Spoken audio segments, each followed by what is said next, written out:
Hello everyone, and welcome back to Vega English channel. I'm James. And I'm Clara. We are so happy to be here with you today.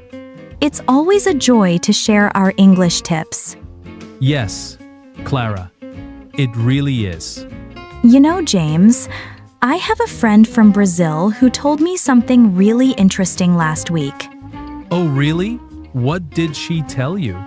She said she was at a restaurant and an English-speaking tourist asked her for directions. And you know what? She understood every single word he said. She knew exactly where he wanted to go.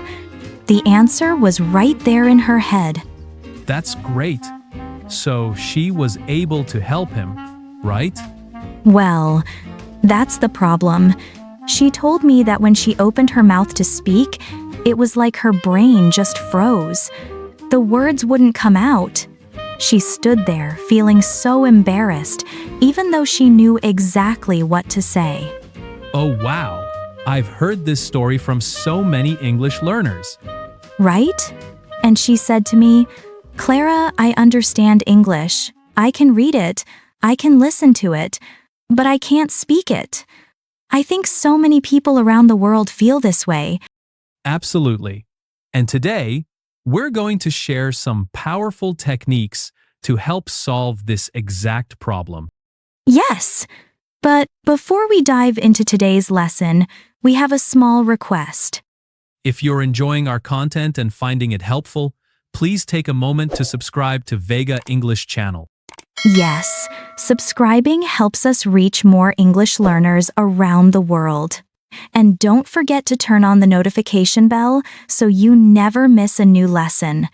Also, if you think this episode could help someone you know who's learning English, please share it with them. It could be exactly what they need. Sharing is caring. Your support means everything to us. All right. Now let's get into today's lesson. Clara, why do you think this problem happens? Why can people understand English but struggle to speak it? That's a great question, James. I think it's because they don't train their mouth.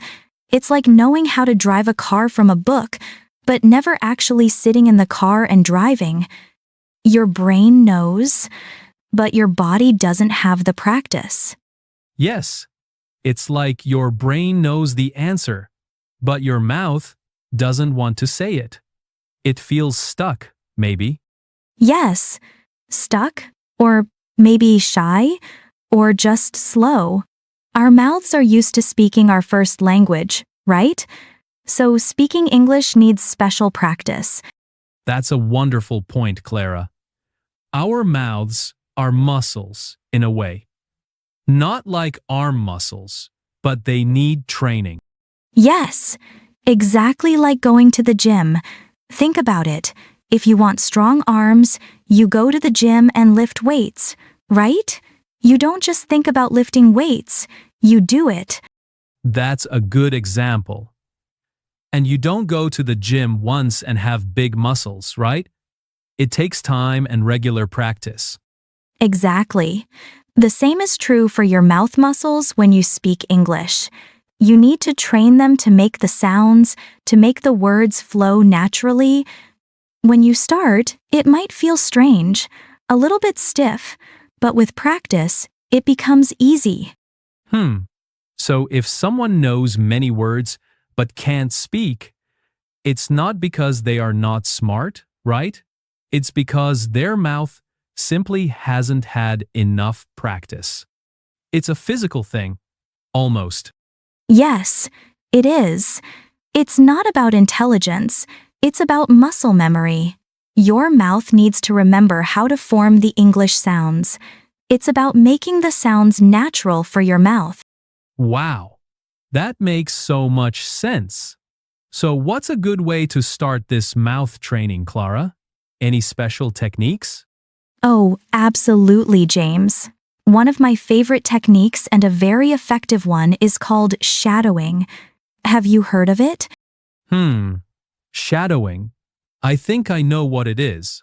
Is it like following a shadow? Yes, in a way, it's like being a shadow of the speaker. Here's how it works. You listen to someone speaking English, like in a podcast or a video, and then you repeat exactly what they say, almost at the same time or right after them. Ah, I see. So you listen and repeat, almost like an echo. Yes, exactly. You try to copy their pronunciation, their intonation, their rhythm. It's like you are an actor trying to sound exactly like the person speaking. You don't just say the words, you try to feel them too. That sounds like a lot of fun, actually. So I put on a video, and if someone says, "Hello, how are you today?" I say, "Hello, how are you today?"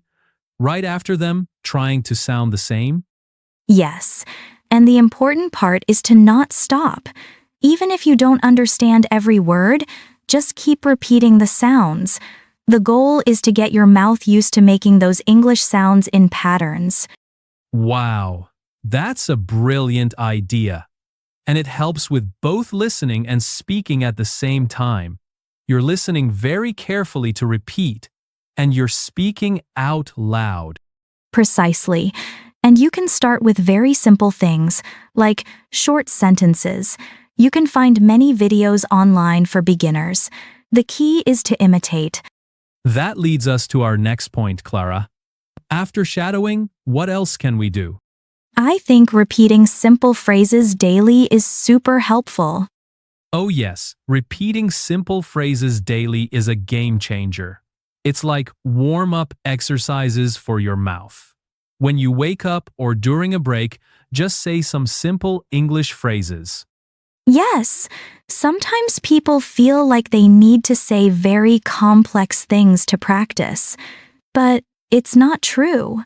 Simple phrases help a lot to unlock your mouth. Yes, Clara.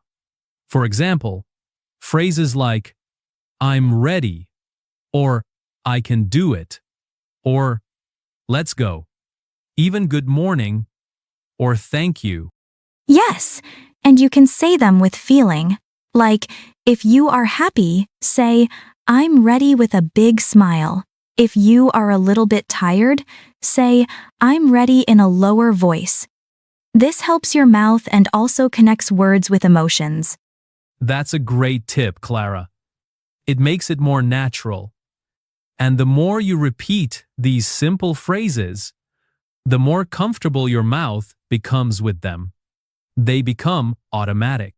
Like when you learn a new song, right? At first, you read the lyrics, but after many times, you just sing it without thinking. Exactly. These phrases become part of your English habit. And once simple phrases are easy, you can try longer ones little by little. Now, this next tip might sound a little funny, but it's very important. Speak out loud, even if you're alone. Yes, this is my favorite one. People might look at you strangely if you do it in the supermarket, but in your home, it's perfect. Yes, don't be shy. Your home is your safe English zone. You can talk to yourself in English. It might feel silly at first, but it's very powerful. You can talk about your day, what you're doing, what you want to do. For example, I am making coffee now. It smells good. I need a cup. Yes, or I need to clean the house today. First, I will clean the kitchen, then the bedroom, or even just describe things you see. This is a book. It is read. It is on the table. Yes. And the great thing is, you don't need a partner. You are your own best English partner. And nobody is there to correct you, so you can speak freely. Right. The goal here is just to make noise in English, to get your mouth used to producing sounds. Even if you make mistakes, it's okay. It's your practice time. Exactly. The more you speak aloud, the more natural it feels. Your brain starts to connect the words with the actions or objects. It's Very, very effective. So, we train our mouths. Now, let's talk about our minds. James, how can we start to think in English? It sounds hard, right? It can sound hard, Clara, but it's a process. Step by step, little by little. You don't need to think about complex ideas at first. So, not like, I wonder about the meaning of life in English right away? No, not that. Start with simple words. When you see a glass of water, think water. When you feel hungry, think I'm hungry. When you feel cold, think it's cold. Ah, I see. So, instead of thinking the word in my first language and then translating it to English, I just try to think directly in English. Yes, and it's okay if you don't know all the words. Just use the words you know. And little by little, you can try to think in simple phrases. Like, I need to go to the store. Or, the weather is nice today. Wow, this seems very helpful because sometimes when we speak, we are translating in our heads, right? And that makes us slow. Exactly. When you start to think in English, it changes your fluency. Your brain starts to work directly in English without the extra step of translation. It's like a superhighway for your thoughts. That's a great image, a superhighway. So, start small with single words, then simple phrases. And don't pressure yourself to be perfect. Never. Just try. Every little bit helps. And you will feel your brain changing, becoming more English. So, we are training our mouths. We are training our minds. What else can we do to make English a natural part of our lives, James? Oh, this is fun. You need to make English part of your daily life. It's not just a subject you study, it's a language you live. Yes. So instead of just studying for an hour, how can we bring English into our normal day? Well, there are many ways. You can use apps for learning English, right? Just for a few minutes while you are on the bus. Yes, and videos. Watch short videos in English, maybe a simple cartoon or a news report for beginners. Even with subtitles in English, it helps.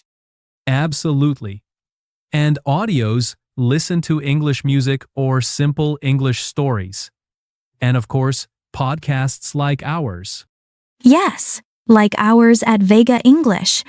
Listen to us while you are cooking or walking or cleaning. The more you involve English in your day, the faster your progress will be. It's about immersion, Clara. Even if you are not in an English-speaking country, you can create your own English environment at home. Change your phone language to English. Read short news articles in English. Look at English memes. Wow, memes. Yes, that's a fun way. It doesn't feel like studying, but you are learning words and expressions. Exactly. The more English surrounds you, the more natural it becomes. Your brain gets used to hearing, seeing, and thinking in English without extra effort. It speeds up everything. And speaking of surrounding yourself with English, if you're finding this lesson helpful, remember to hit that like button and subscribe to Vega English channel. Yes, we create new lessons every week to help you improve your English. And when you subscribe, you're joining a community of motivated learners from all around the world. Now, let's continue. James, this next point is so important for all types of learning, but especially for English. It's about consistency. Yes. Stay consistent. This is key.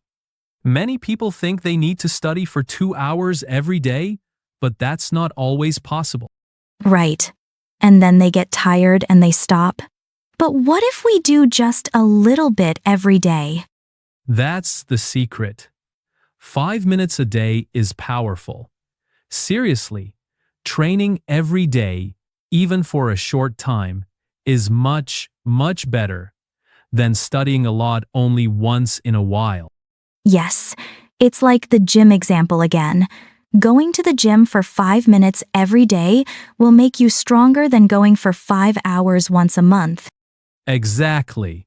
Small, regular efforts build habits, and habits build skills. Your mouth remembers the sounds. Your brain keeps thinking in English. It's a continuous process. And it feels less like a big task, right? Oh, I only need to do 5 minutes of English today. And sometimes those 5 minutes turn into 10 or 15 because you start enjoying it. That happens all the time. The point is to not break the chain. Every day, a little bit of English. It builds momentum. It builds confidence. And it tells your brain, English is important. We do it every day.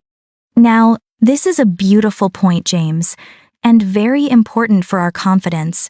It's about celebrating your voice. Oh, I love this one, Clara.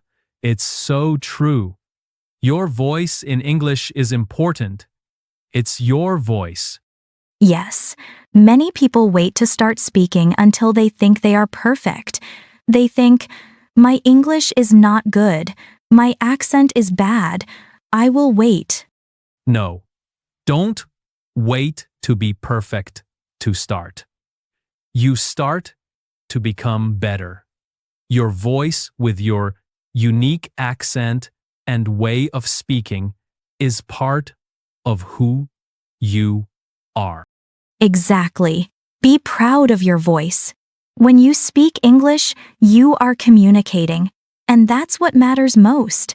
Don't worry about being perfect. Worry about being understood. And understood is easy even with a little accent. Yes, embrace your accent. It shows where you are from and it's unique. The goal is clear communication, not to sound like a native speaker from a specific country. And when you celebrate your voice, you feel more confident. You feel good about speaking. And when you feel good, you speak more.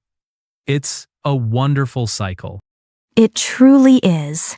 So next time you speak English, whether it's to yourself or to a friend, just smile and say, "This is my voice. I am speaking English." Clara, this last point connects everything we talked about today, and it's very powerful. It's your brain will follow your mouth. Wow, James, that's a deep thought. Can you explain more? Yes, many times we think we need to know everything perfectly in our heads before we can speak. But it's the opposite. So, you mean when you speak, your brain actually learns faster? Yes, exactly. When you use your mouth to form words, to make sounds, to create sentences, your brain is working in a very active way. It's not just receiving information, it's producing it. Ah, I see. So, the active speaking is a powerful learning tool in itself. It's not just showing what you know, it's helping you know more. Precisely. The fluency is born in the practice. It's not born in just reading a book or listening to a podcast. Those are important. Yes, but the speaking part makes it real for your brain. So, by forcing your mouth to speak, even if it feels difficult at first, your brain quickly catches up and starts to make connections. It's like, oh, we are doing this. I need to help.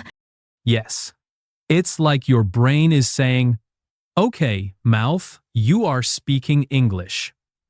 I need to give you the words, the grammar, the correct pronunciation quickly. It creates a strong link between sound, meaning, and action. Wow, that's very inspiring. So don't wait for your brain to be perfect. Start speaking, and your brain will get there faster. Yes, exactly. The more you speak, the more natural it becomes, and the more your brain adapts to thinking and communicating directly in English. It's a beautiful process. Well, James, this has been such an amazing episode. I hope everyone learned a lot about training their mouth and mind. Me too, Clara. It's all about practice and consistency. You can do it. Yes, you can. And remember, everyone, please subscribe to Vega English channel if you haven't yet, and share this episode with your friends who are learning English. It can help them a lot. And also leave us a comment below. Tell us, what is one simple English phrase you will start repeating daily? We want to know. Yes, we love reading your comments. Thank you so much for joining us today. See you next time on Vega English channel. Bye-bye. Bye, everyone. Keep practicing. Thanks so much for watching. I hope you found this video fun and interesting. If you haven't already, feel free to hit that subscribe button so you don't miss any of our latest videos. Wishing you all an amazing day. Take care and see you next time.